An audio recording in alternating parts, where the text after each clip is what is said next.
오늘은 요한계시록에 나오는 칠복 시리즈 가운데 세 번째 복에 대해서 살펴보겠습니다.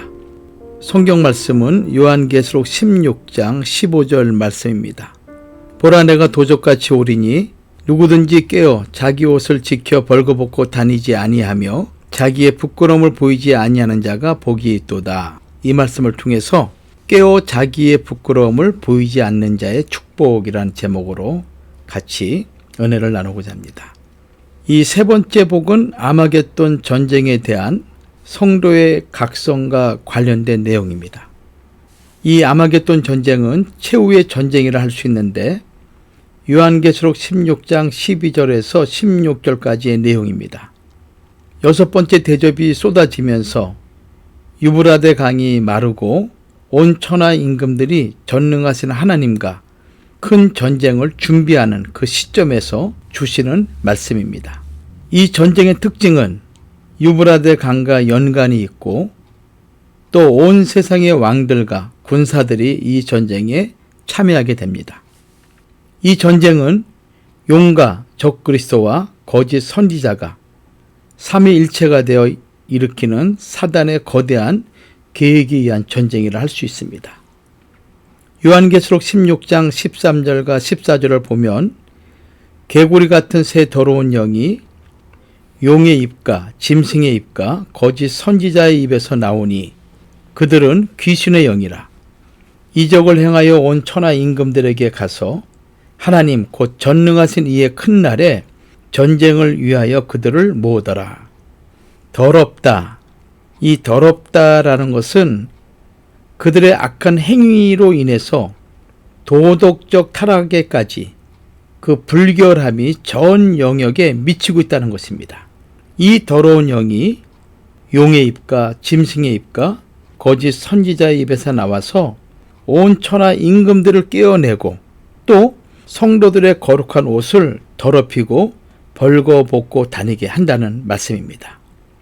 그래서 이 시기는 성도들이 더럽혀지고 옷을 빼앗기는 위기를 만나는 시대인데 하나님께서 이 시기에 이 사건을 가장 중요한 관심사로 보고 있다는 것입니다. 계시록 16장 15절 말씀을 공동 번역에서는 그때에 잘 들어라. 내가 도둑같이 오겠다. 벌거벗고 다니는 부끄러운 꼴을 남에게 보이지 않으려고 정신을 차리고 자기 옷을 입고 있는 사람은 행복하다라는 소리가 들려왔습니다. 이렇게 기록하고 있습니다. 그래서 주님께서도 종말의 징조가 나타나면 절대 미혹을 받지 않도록 주의하라고 마태, 마가, 누가복음을 통해서 강조하고 있습니다. 특별히 마태는 다른 복음서와 같이 사람의 미혹을 받지 않도록 주의하라 이렇게 말씀을 하시고 10절 이하 마태복음 24장 10절에서 11절 말씀이죠. 다시 강조를 하시는데 그때 많은 사람이 시험에 빠져 서로 잡아주고 서로 미워하겠으며 거짓 선지자가 많이 일어나 많은 사람을 미혹하게 하겠으며 불법이 성함으로 많은 사람이 사랑이 식어지니라 말씀하고 있습니다. 국가의 위기를 만나거나 아니면 국난 또 나라가 멸망의 지경에 이를 때 사람들의 마음을 유혹하는 수없이 많은 말들이 난무하게 됩니다. 우리가 잘 알고 있는 대로 남조 유다가 바벨론에 멸망할 때도 그 당시 참된 선지자인 에레미야 선지자는 하나님 말씀을 올바르게 전할 때 이 하나님 말씀을 대적하는 거짓 선지자 스마야가 유다 사람들에게 거짓을 믿게 하는 자였다고 에레미야 29장 5절 이하는 말씀하고 있습니다. 열왕기상 22장 20절과 22절에서도 유다왕 여호사밧이 아합과 연혼한 이후에 길르앗 라못 전투에 참전합니다.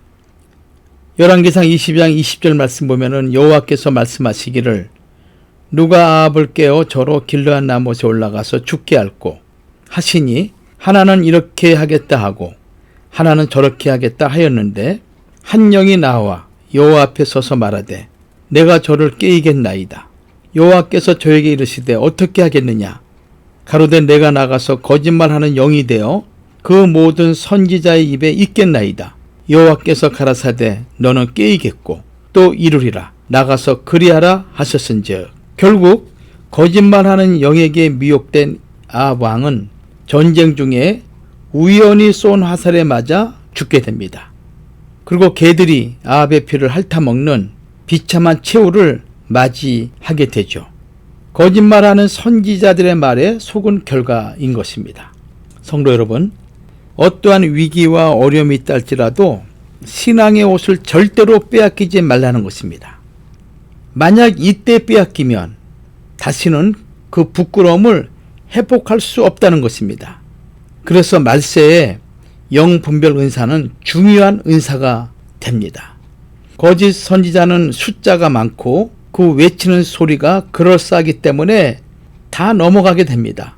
다수가 여론을 형성하고 매스컴에서 미화하고 또 정치적으로 합법화시키고 그러면서 이러한 것들을 토대로 거짓이 진실인 양 외칩니다.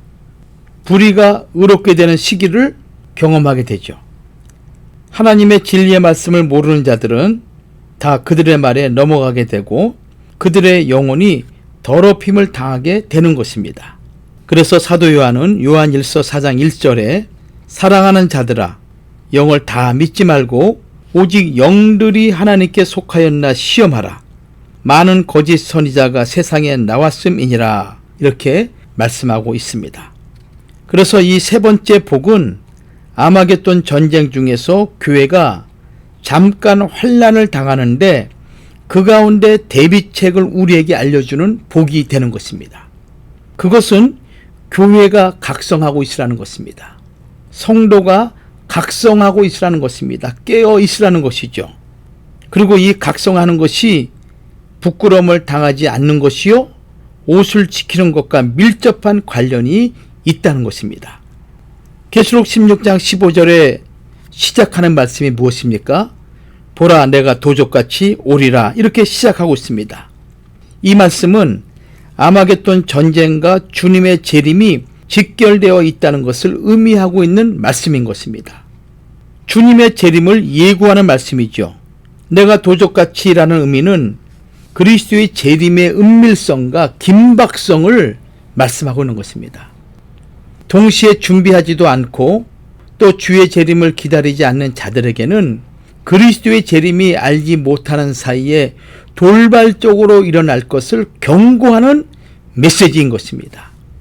그래서 사도 바울은 데살로니가 전서 5장 3절과 4절에 저희가 평안하다 안전하다 할 그때에 잉태된 여자에게 해산 고통이 이름과 같이 멸망이 호련히 저에게 이르리니 결단코 피하지 못하리라. 형제들아 너희는 어둠에 있지 아니하매 그날이 도적같이 너희에게 임하지 못하리니. 종말신앙을 갖고 있어야 된다는 것을 말씀하고 있습니다. 평안하고 안전하고 조용할수록 더욱 우리는 신앙에 깨어있음을 통해서 주의 재림을 준비하고 있어야 된다는 것을 말씀하고 있는 것입니다. 그렇다면은 주님의 재림을 기다리는 우리가 준비해야 할 것이 무엇이겠습니까? 각성을 하고 있어야 될 것이 무엇인가 라는 것입니다. 첫째로 기도에 대한 각성입니다. 여기 깨어 헬라어로는 그레고레오란 단어입니다. 첫째는 지켜보다, 두 번째는 망을 보다, 세 번째는 정신 차리고 있다, 경계하다 의미로 비상사태의 군사적 용어로 사용하는 단어들입니다. 군인이 전쟁에 밤잠을 자지 않고 깨어있는 상태를 말하는 것이죠. 베드로전서 4장 7절 말씀을 보면은 만물의 마지막에 가까웠으니 그러므로 너희는 정신을 차리고 근신하여 기도하라. 마태복음 26장 41절에도 시험에 들지 않게 깨어있어 기도하라. 에베소서 6장 18절에도 모든 기도와 간구로 하되 무시로 성령 안에서 기도하고 이를 위하여 깨어 구하기를 항상 힘쓰며. 이 모든 구절들은 모두 기도로 무장하고 있으라는 것입니다. 기도하지 않으면은 다 부끄러움을 당하게 된다는 말씀인 것이죠. 그래서 기도하지 않으면은 수치와 부끄러움을 당한다. 이것은 평상시에도 마찬가지지만은 특별히 말세 지말에 살아가는 성도들에게는 너무나 중요한 하나님의 말씀입니다. 기도하지 않으면 수치와 부끄러움을 당한다. 예수님의 12제자 가운데 베드로같이 주님을 사랑하는 제자가 어디에 있습니까? 가장 적극적으로 예수님과 함께 사역에 동참했던 베드로죠. 그 베드로의 인간적인 열정과 열심은 특심이었습니다. 그러나 가장 중요한 기도를 그는 소홀히 하고 있었죠. 최후의 만찬 때 베드로가 이렇게 고백하죠. 다 주를 버릴지라도 나는 언제든지 버리지 않겠나이다. 마태복음 26장 34절 말씀입니다. 얼마나 큰 소리 쳤습니까? 그러나 그날 밤 예수께서 잡히시던 그 밤에 공회에서 신문 받을 때 베드로는 멀찍이 예수님을 쫓아 대제사장 하속들과 함께 있었습니다. 그때 바깥들에 앉아 있을 때 여종 한 명이 와서 이렇게 말합니다. 너도 갈릴리 사람 예수와 함께 있었도다. 그때 베드로가 뭐라 했습니까? 부인하여 가로되 나는 내 말하는 것이 무엇인지 알지 못하겠노라. 그리고 앞문으로 나아갑니다. 또 다른 비자가 이 사람은 나사렛 예수와 함께 있었도다 할 때에 베드로가 맹세하고 또 부인하여 가로되 내가 그 사람을 알지 못하였노라. 옆에 있던 또 사람이 이렇게 얘기합니다. 너도 진실로 그 당이라. 내 말소리가 너를 표방한다 할 때 베드로는 저가 저주하며 맹세하여 가로되 내가 그 사람을 알지 못하였노라 하니 닭이 곧 울더라. 마태복음 26장 68절 이하 74절까지 말씀인 것입니다. 이에 베드로가 예수의 말씀에 닭 울기 전에 내가 3번 나를 부인하리라 하심이 생각나서 밖에 나가서 심히 통곡하니라. 너무나 비참할 정도로 수치와 부끄러움을 당한 것입니다. 아마 베드로 평생에 잊을 수 없는 수치였을 것입니다. 기도하라는 예수님의 말씀을 듣고도 기도하지 않은 결과인 것입니다. 성도 여러분, 기도는 믿음이 살아있다는 증거입니다. 기도는 본질적으로 하나님 말씀에 대한 반응인 것입니다. 그래서 깨어서 기도하지 않으면 누구든지 예외 없이 후회를 합니다. 그가 목사든 장로든 권사든 집사든 기도해야 할 때 기도를 하지 않으면 나중에 반드시 후회할 일이 생긴다는 것입니다. 기도하지 않는 것은 영이 죽은 것입니다. 반대로 기도한다는 것은 영이 살아있는 것이죠. 살아있는 영은 기도하지 않고는 살 수가 없는 것입니다. 지금은 마지막 시대를 살아가고 있습니다. 주님 오실 날이 얼마 남지 않았다는 것입니다. 우리가 이 시대를 보는 눈이 있으면 어떻게 이 세상이 움직여가고 있는지를 보시기 바랍니다. 정상적인 것이 거의 없습니다. 소돔 고모라 뺨칠 정도로 타락했습니다. 이 모든 것들이 마지막 때가 왔다는 것을 알려주는 증거인 것입니다. 그러므로 우리 각자가 깨어있다면 기도해야 되는 것입니다. 오늘 우리가 살아가는 이 시대가 어지럽고 혼탁한 이유도 교회가 세상 사람들에게 부끄러움을 당하는 것도 기도를 하지 않기 때문입니다. 교회에서 기도의 소리가 줄어들게 되면 문제가 발생하게 됩니다. 가정도 마찬가지입니다. 국가도 마찬가지입니다. 부흥의 시기는 지나가고 쇠락의 길로 접어들게 되는 것이죠. 그래서 이 3번째 복의 가장 중요한 경고의 메시지는 기도로 깨어 있어라. 이 말씀을 하고 계십니다. 2번째는 신앙에 대한 각성입니다. 신앙에 대한 각성. 계시록 16장 15절 말씀을 다시 한번 보겠습니다. 보라 내가 도적같이 오리니 누구든지 깨어 자기 옷을 지켜 벌거벗고 다니지 아니하며 자기의 부끄러움을 보이지 아니하는 자가 복이 있도다. 자기 옷을 지켜 이렇게 말씀하고 있죠. 이것은 예수 그리스도의 속죄 은총을 받은 의인의 상태를 말하고 있는 것입니다. 이 옷은 어린 양의 피로 씻어 깨끗하게 된 옷인 것입니다. 다르게 표현하면은 회개와 신앙의 정절을 말씀하는 것입니다. 자기 옷, 깨어서 지켜야 될 자기 옷이 무엇인가 하면은 회개와 신앙의 정절을 말하고 있다는 것입니다. 계시록 7장 14절에 내가 가로되 내 주여 당신이 알리이다 하니 그가 나더러 이르되 이는 큰 환난에서 나오는 자들인데 어린 양의 피에 그 옷을 씻어 희게 하였느니라. 어린 양의 피로 그 옷을 씻어 희게 하였다. 계시록 22장 14절에도 그 두루마기를 빠는 자들은 복이 있으니 이는 저희가 생명나무에 나아가며 문들을 통하여 성에 들어갈 권세를 얻으려 함이로다. 옷을 지킨다라는 것은 믿음을 지킨다라는 의미인 것입니다. 이 세상의 온갖 풍파와 시험, 박해 속에서도 굳건하게 지켜진 믿음이야말로 정금같이 빛나고 영광스러운 것입니다. 이들은 하나님의 계명과 예수의 믿음을 지키는 자들인 것입니다. 계시록 12장 17절 말씀과 14장 12절 말씀이죠. 사도 요한이 반모섬에 갇힌 것도 하나님의 말씀과 예수의 계명 때문에 갇힌 것입니다. 수많은 순교자들이 순교한 이유도 하나님의 말씀과 예수의 계명 때문인 것입니다. 사단 마귀는 하나님이 아담과 하와에게 입혀주신 존귀와 영광의 옷을 벗겨버렸습니다. 위에서부터 아래까지 다 벗겨버린 것이죠. 이러한 사실을 마가복음 5장에 보면은 거라사에 더러운 귀신 들린 사람을 통해서 발견할 수가 있습니다.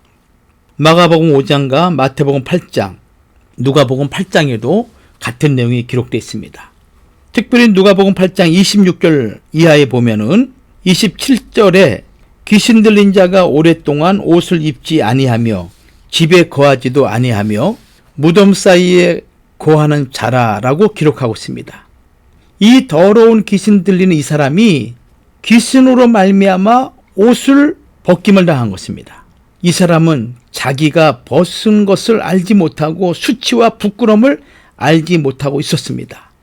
그런데 예수님이 이 귀신을 내어 쫓아주셨을 때 귀신 들린 그 사람이 정신이 온전해졌을 때 옷을 입었다라고 말씀하고 있죠. 누가복음 8장 35절과 마가복음 5장 15절 말씀입니다.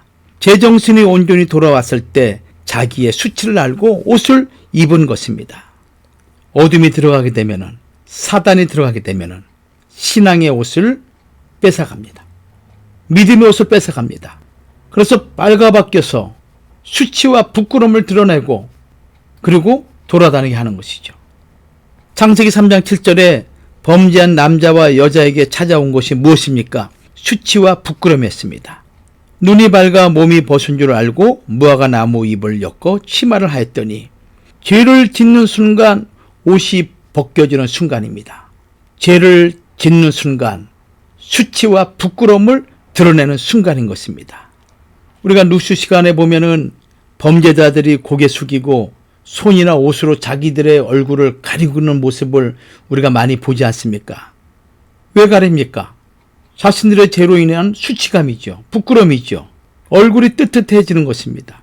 그래서 차마 얼굴을 들지 못하는 것이죠. 죄가 깊어지면 벌거벗은 것도 잘 모릅니다. 유혹에 한번 빠지게 되면은 맨 처음에는 부끄럽고 수치스럽지만은 익숙해지면은 부끄러움도 수치감도 잊어버리게 됩니다. 그래서 미쳐버리는 거죠. 여러분들 세상 술에 취해 보십시오. 무슨 짓을 하고 있는지 본인은 모릅니다. 옷을 다 벗고 아무데서나 용변을 보고 누워있고 제정신이 돌아왔을 때 그때서야 자기가 무엇을 했는지 얼마나 추태를 보였는지 그때 아는 것입니다. 로마서 3장 23절에도 아담 이후 죄인 아닌 사람은 하나도 없습니다. 모든 사람이 수치심을 갖고 있습니다. 그래서 사람들은 갖가지 방법으로 명예를 얻음으로 부를 얻음으로 세상적인 선을 쌓음으로 자신들의 수치를 가리려고 합니다. 그러나 이러한 세상적인 것으로는 인간적인 것으로는 영적 부끄러움과 수치를 가릴 수가 없는 것입니다. 계시록 3장 1절에 나오는 사대교회 보십시오. 얼마나 풍요한 물질 속에 거하였습니까? 그러나 주님 말씀하기를 실상은 죽은 자라 이렇게 책망하십니다. 또 주님이 도적같이 오실 것이므로 깨어 있으라고 경고도 들었습니다. 오늘 이 시대와 같은 상황이죠. 이사야 64장 4절에 대저 우리는 다 부정한 자 같아서 우리의 은은 다 더러운 옷 같으며 우리는 다 쇠폐함이 잎사귀 같으므로 우리의 제약이 바람과 같이 우리를 몰아가나이다. 사람들이 이렇게 말하죠. 저 사람은 법 없이도 살 수 있다. 참 도덕적이고 윤리적이다. 이렇게 말합니다. 그러나 우리가 생각할 것은 도덕적, 윤리적이다 함은 재성을 가진 인간이 할 수 있는 최선의 선인 것입니다. 그러나 근본적으로 재성을 가진 인간의 노력으로는 죄의 부끄러움과 수치를 해결할 수 없기 때문에 근본적으로 더러운 것입니다. 그래서 하나님이 원하시는 의에 도달할 수 없는 것이죠. 오직 예수 그리스도의 십자가의 보혈 외에는 방법이 없는 것입니다.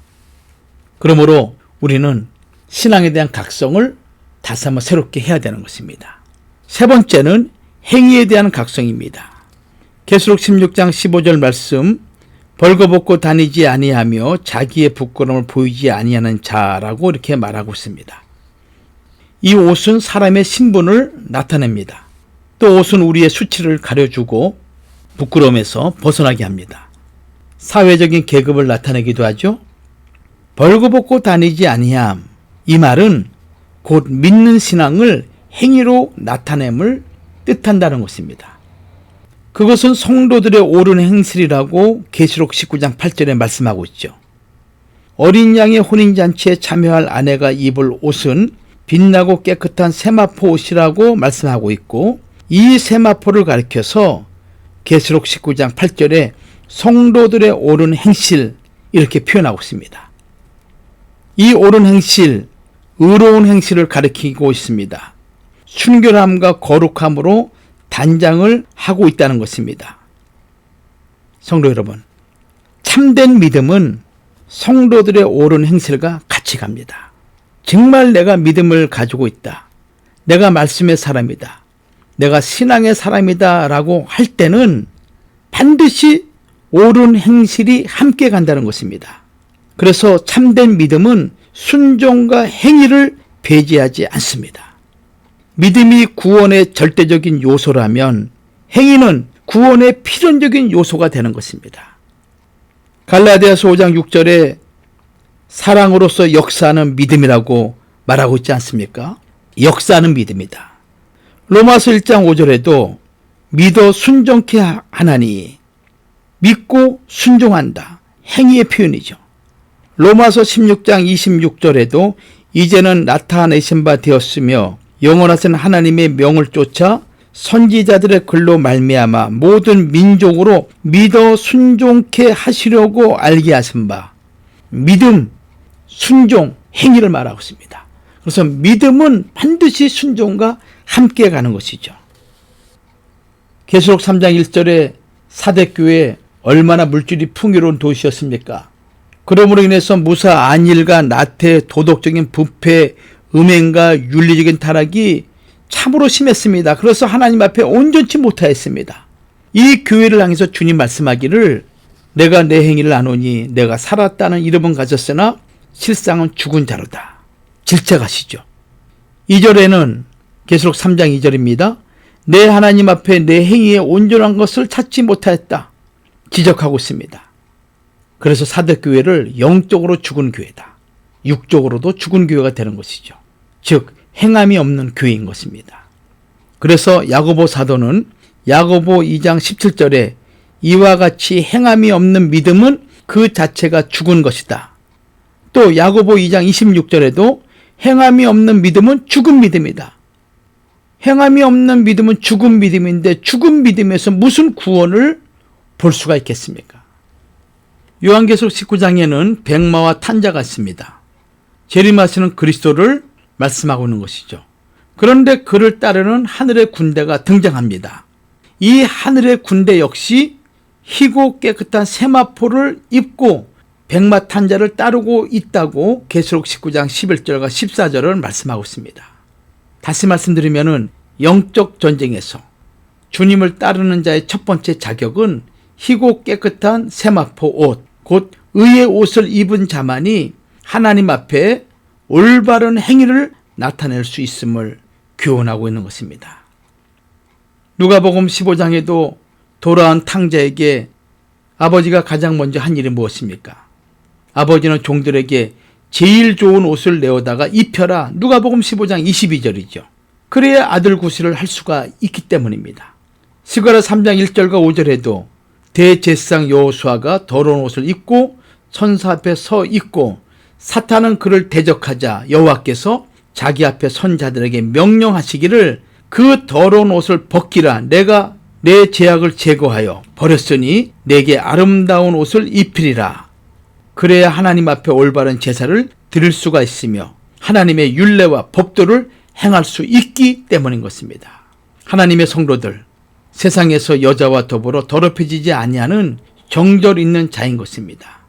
생명적 정통신앙을 행위로 나타내는 것, 참된 믿음을 행위로 나타내는 것, 이것이 대단히 중요하고 말세에 필요한 신앙인의 모습인 것입니다. 우리에게 주어진 믿음의 신앙의 절개, 예수의 믿음을 지키는 일사가구의 순교의 정신, 이 거룩한 신앙의 옷을 절대로 빼앗기지 마시기를 주의 이름으로 축원합니다. 다음에는 네 번째 복에 대해서 살펴보도록 하겠습니다.